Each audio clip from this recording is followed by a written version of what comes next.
पूछो जरा तारीख पढ़ो। अब से पहले मैंने ये हिस्ट्री कभी कहीं बयान नहीं किया, आपने सुना नहीं होगा। आज पहली बार आपके सामने मैं ये तहकीक रखता हूँ। मुझे खुद बड़ा ताज्जुब हुआ था जब मैंने पढ़ा था कि यार इतनी बड़ी हकीकत है। ये लाल बुझक्कर लोग 1.5 आंख वाले बाबा माइक पकड़कर बोलते हैं कि इस्लाम का मतलब नमाज पढ़ो, कुरान पढ़ो, बाकी जो मन में आता है वो करो। अरे कुरान वो किताब है जिसमें अल्लाह तबारक व तआला ने दुनिया के उलझनों का सुलझाव पैदा किया, बता करके रखा हुआ है। दुनिया के मसाइल का हल अल्लाह तबारक व तआला ने कुरान करीम के अंदर बयान किया। पूछो अक़वाम मुत्तहिदा के इन खुदाओं से कि अक़वाम मुत्तहिदा की बुनियाद क्यों डाली गई। 1949 में 1900 बल्कि 39 से लेकर 1945 तक जो दूसरी जंग अजीम हुई है, इस दूसरे जंग अजीम में सेकेंड वर्ल्ड वॉर जो हुई दुनिया के अंदर 67 लाख यहूदी लोग गैस के चैम्बर में डालकर दफन कर दिए गए, फना कर दिए गए। उसके बाद उन्होंने देखा कि ये अगर ऐसा होता रहा तो यहूदी इस दुनिया से मिट जाएंगे। किसी न किसी समस्या का समाधान होना चाहिए, कोई ना कोई तंजीम बननी चाहिए, कोई ना कोई इशू सामने आना चाहिए, तरीका सामने आना चाहिए कि जिससे दुनिया की इंसानियत को उनका हक मिल सके, मजलूमों को हक मिल सके और जंग ना हो। ये तरीका लॉन्च होना चाहिए। उन्होंने नबी पाक अलैहिस्सलातु वस्सलाम की जिंदगी उठा करके देखी। आप अलैहिस्सलातु वस्सलाम 20 साल की उम्र में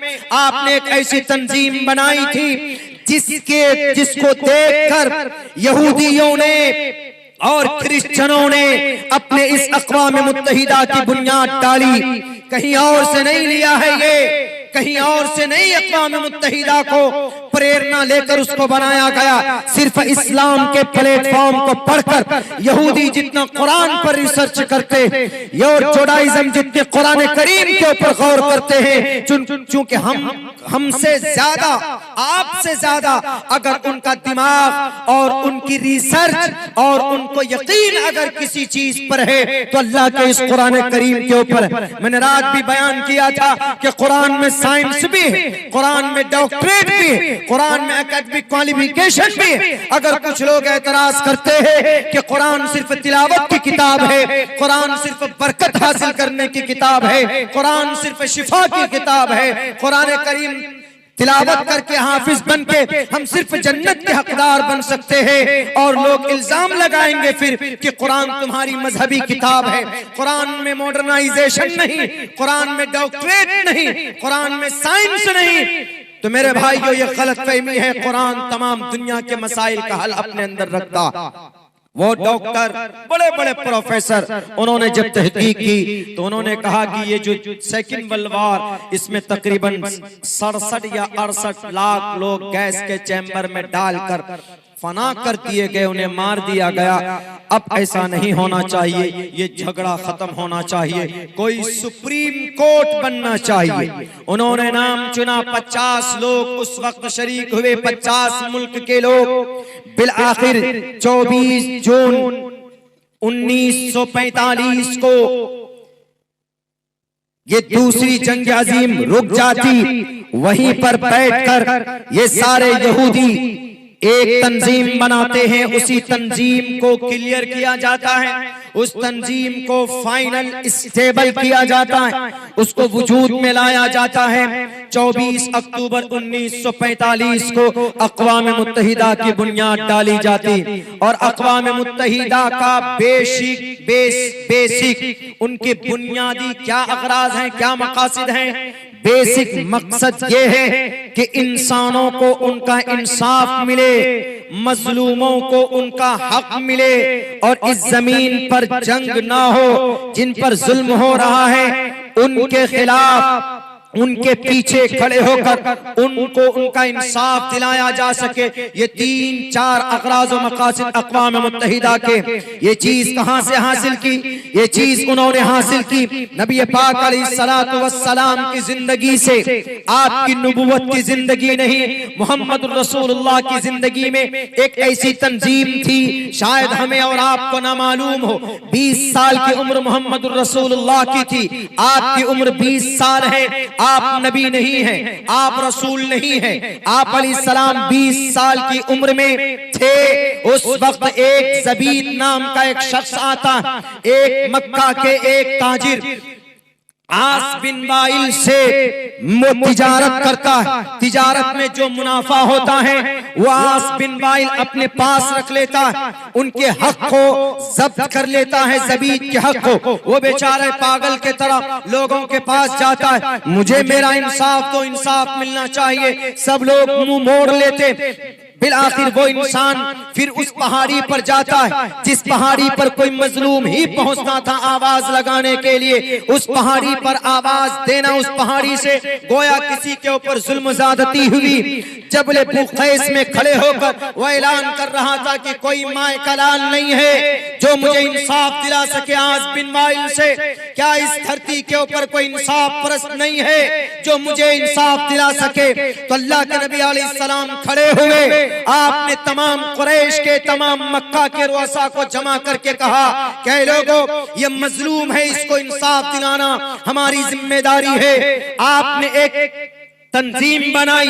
उस तंजीम का नाम हिल्फुल फुजूल था। शायद नाम नहीं सुना होगा आप लोगों ने। उस तंजीम का मकसद यही था कि मजलूमों को उनका हक मिलना चाहिए, उन पर जुल्म नहीं होना चाहिए, इंसाफ मिलना चाहिए, कोई किसी पर जुल्म ना करे, कोई गाय के नाम पर इंसानों को न मारे।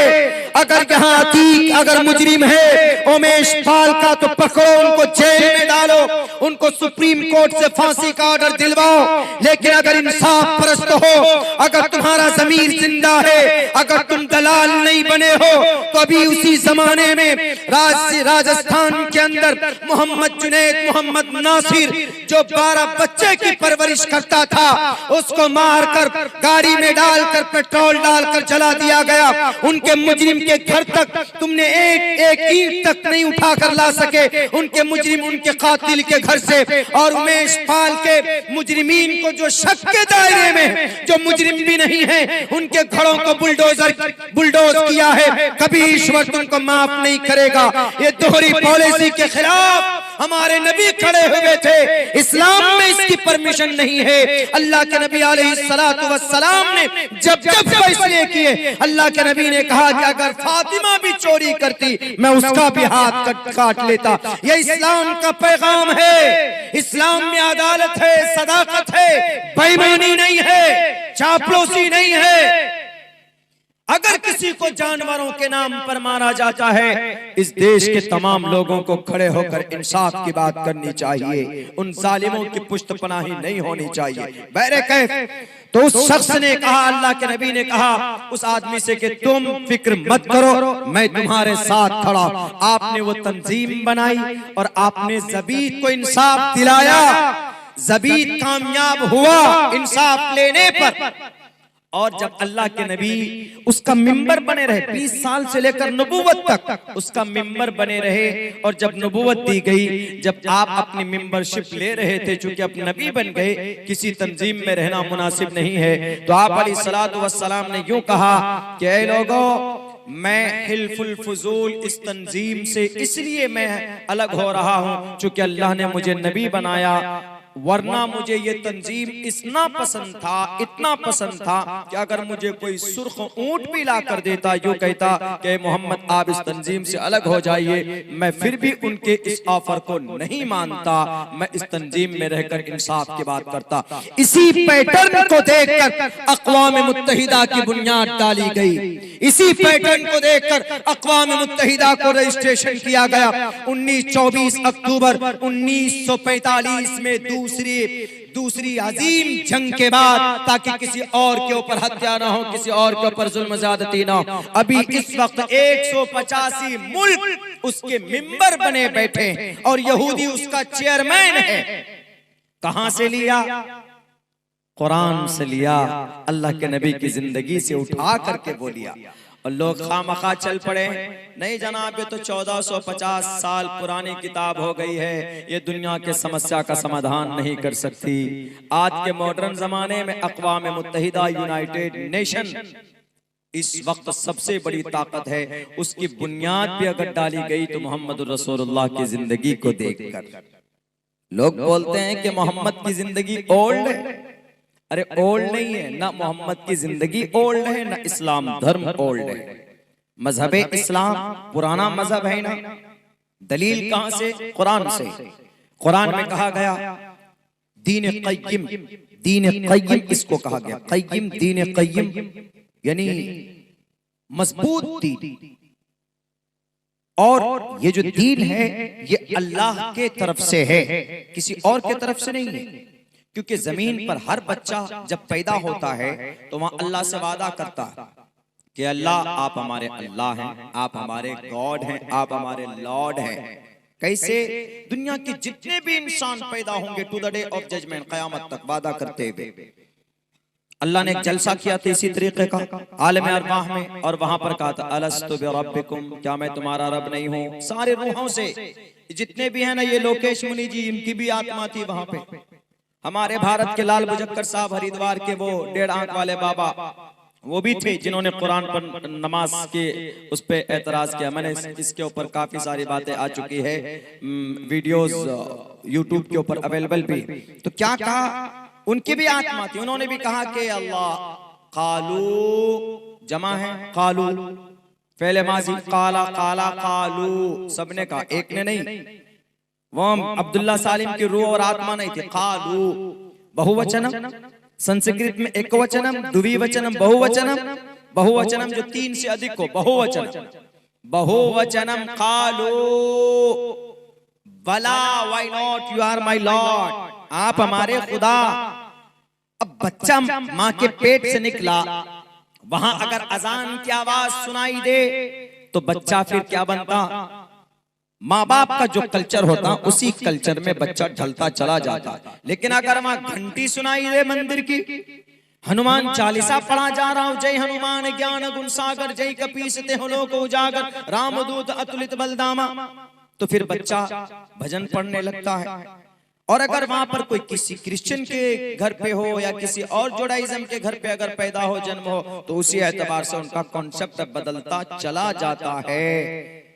वरना हर इंसान हालत इस्लाम पर पैदा होता। मौलाना ने यही बात कही थी ना, मौलाना अरशद मदनी ने, अरे दुनिया का सबसे पुराना ओल्डेस्ट प्राचीनतम धर्म कोई है तो इस्लाम।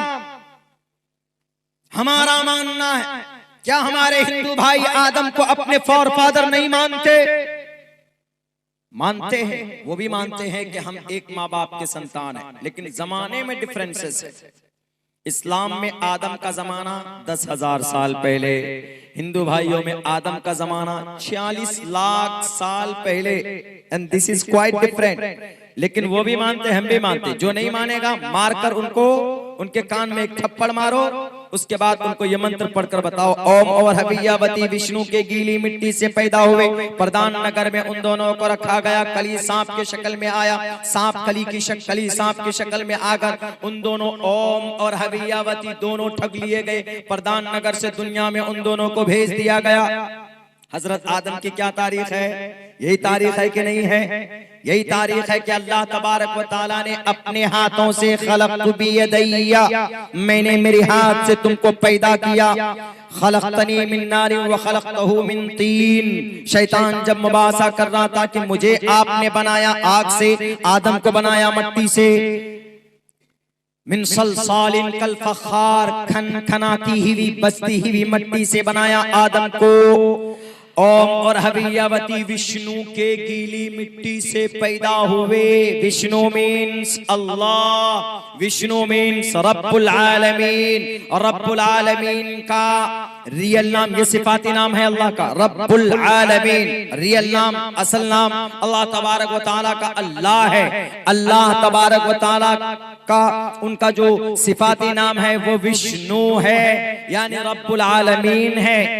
विष्णु गीली मिट्टी से पैदा किए आदम को इस जमीन पर क्यों भेजे गए? नाफरमानी की। ओम, आदम से ओम का लफ्ज इस्तेमाल है भविष्य पुराण में। ओम, ओम आदम से ओम, एन हव्वा से हवियवती, हवियवती। ओम और हवियवती यानी हस्बैंड वाइफ, वो दोनों प्रधान नगर से बाहर भेज दिए गए और कली द्वारा ठग लिए गए। अम्मा हव्वा और आदम कैसे ठग लिए गए? शैतान ने आकर अम्मा हव्वा से कहा कि madam, and you have to take it, इसको खा लो और हमेशा के लिए यही रहोगे।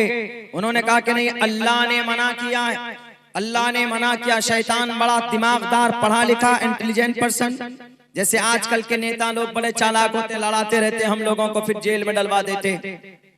उन्होंने कहा कि नहीं, जाने से मना किया है ना, करीब करीब मत जाओ, मैं ला कर देता हूं ना। खाने से मना नहीं किया, कहीं पर भी कहा है कि don't eat, don't take, you कहा don't touch and don't cross this tree, इस पेड़ के करीब मत जाना, करीब मत जाओ, just sit here and I will bring that, मैं तुम्हें ला कर देता हूं। वो दाना ला कर दिया, मोहतरमा और मोहतरम खाए, दोनों के दोनों जन्नत से बाहर कर दिए गए। जाओ तुम लोग, गेट आउट फ्रॉम हियर, तुम लोग अब यहाँ रहने के लायक नहीं। जब वो आए थे तो कहाँ आए थे? भारत की धरती पर, भारत की धरती पर सबसे पहला इंसान मुसलमान। तो सबसे पहला इंसान जब मुसलमान है तो दुनिया का सबसे पहला मजहब भी इस्लाम धर्म हुआ। मुसलमान के मुसलमान, और लोग बोलते हैं कि अच्छा बताइए, हजरत आदम के जमाने में अगर इस्लाम था तो क्या नाम था? बाइबल में दिखा दीजिए, तालमूद में, आदि ग्रंथ में दिखा दीजिए। आदि ग्रंथ दुनिया की सबसे पुरानी किताब, आदि ग्रंथ, आदि ग्रंथ में दिखा दीजिए मौलाना। आदि ग्रंथ में इस्लाम नहीं दिखा सकते, अलबत्ता एक चीज दिखा सकते हैं। वो क्या? वो ये दिखा सकते हैं कि अल्लाह पर ईमान लाना, फरिश्तों पर ईमान लाना, आखिरत पर ईमान लाना और रसूलों पर ईमान लाना। जितने भी रसूल आए, 1 2 3 आदम के बाद भी आए नबी और रसूल आए, उन पर ईमान लाना। हमने कहा कि है कि नहीं है, बताइए। उस वक्त भी जो अकीदा था, क्या मोहम्मद का कोई और अकीदा था?